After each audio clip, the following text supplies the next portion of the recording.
క్రీస్తునందున్న ప్రియులకు ప్రేమతో వందనాలు తెలియజేయుచున్నాను. నవంబర్ నెల 2వ తేదీ 2025. ఈరోజు దేవుడు మనకు చేస్తున్న వాగ్దానం ఏమిటనగా యెషయా గ్రంథము 41వ అధ్యాయము 11వ వచనం. నీ మీద కోపపడిన వారందరూ సిగ్గుపడి విస్మయమొందుదురు, నీతో వాదించువారు మాయమై నశించిపోవుదురు. ఆమేన్. నా ప్రియమైన సహోదరి సహోదరులారా, ఈ లోకంలో యేసుక్రీస్తు ప్రభుల వారి కాలము నుండి నేటి వరకు క్రైస్తవులకు వ్యతిరేకంగా వాదించేవారు, క్రైస్తవుల మీద అనవసరంగా కోపపడేవారు, క్రైస్తవులను నిందించేవారు, క్రైస్తవులను కొట్టి అవసరమైతే చంపే దుర్మార్గపు మనసు కలిగిన వారు చాలామంది ఉన్నారు. అవును ప్రియులారా, కొన్నిసార్లు మన ఇంట్లో వారే మనకు వ్యతిరేకంగా కోపపడుతూ ఉంటారు. మన పిల్లలే, మన భర్తనే, మన భార్యనే, మన తల్లిదండ్రులే, ఏమి కాని వారు కూడా కొన్నిసార్లు కోపపడుతూ మనతో వాదిస్తూ మన జీవితాన్ని బలహీనపరిచేటువంటి స్థితికి తీసుకెళ్తారు.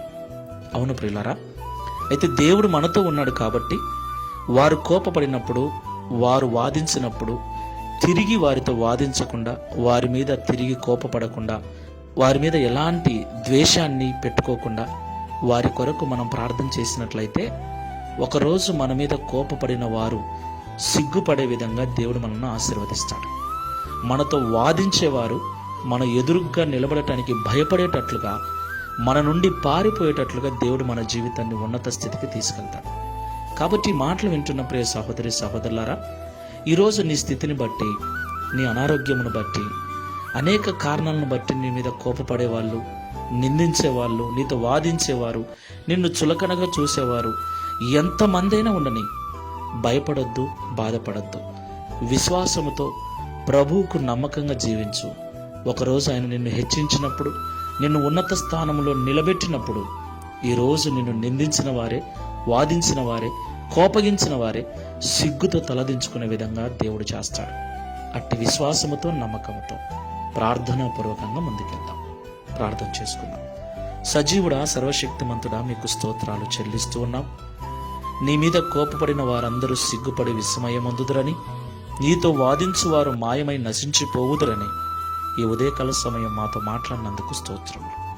ప్రియ తండ్రి, ఏది ఏమైనను నీ బిడ్డలమైన మాకు ఈ లోకంలో వ్యతిరేకతలు ఎన్నో, వ్యతిరేకంగా వాదించేవారు, చులకనగా చూసేవారు, రకరకాల ఆలోచనలు కలిగి మమ్మల్ని బాధ పెట్టాలని ప్రయత్నించేవారు చాలామంది ఉన్నారు.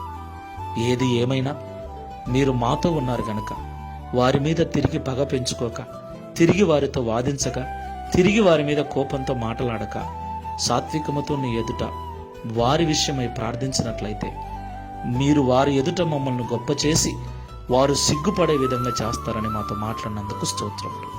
ఈ ప్రార్థనలో ఏకీభవిస్తున్న మాకందరికీ మీరు అలా చేస్తారన్న నమ్మకమును, విశ్వాసమును కలిగించి ప్రార్థనాపూర్వకంగా ముందుకు వెళ్ళటకు సహాయం చేయమని, తద్వారా ఈ దిన వాగ్దానమును మా అందరి జీవితం నెరవేర్చి మీ నామమును మహిమపరచుకునమని యేసు నామములో ప్రార్థిస్తున్నాము తండ్రి.